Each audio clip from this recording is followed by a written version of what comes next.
दहशतवादाविरुद्धच्या शून्य सहिष्णुतेचा आणि एकजुटीनं लढा देण्याचा भारताचा संदेश जगभरात पोहोचवण्यासाठी गेलेल्या सर्वपक्षीय शिष्टमंडळांचे दौरे आता अंतिम टप्प्यात आलेत.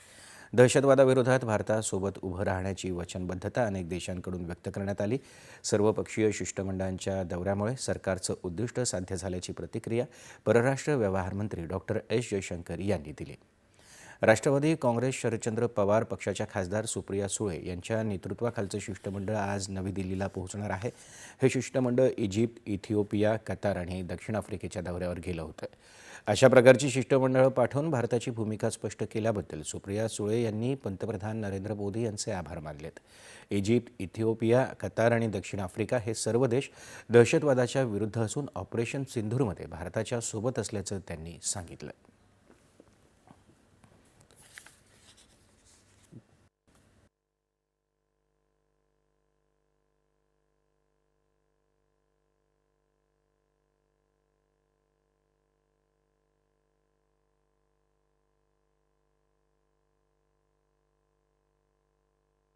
मैं बड़ी विनम्रता से माननीय प्रधानमंत्री मोदी जी, हमारे परराष्ट्र मंत्री डॉक्टर जयशंकर जी और पार्लियामेंट्री अफेयर्स मंत्री किरण रिजिजू, इनके मैं तहे दिल से आभारी हूँ. मैं जिन जिन से मिले, हर जो भी नेता हमें मिला या जो भारत के वेल विशर्स रहे हैं, सब ने हमें सिर्फ एक ही चीज़ कही कि हम आतंकवाद के खिलाफ है और ऑपरेशन सिंदूर में हम पूरी ताकत से, जो घटना भारत में हुई है, इस ऑपरेशन में हम भारत के साथ हैं और भारत के सुख दुख में हम पूरी ताकत से भारत के साथ रहेंगे.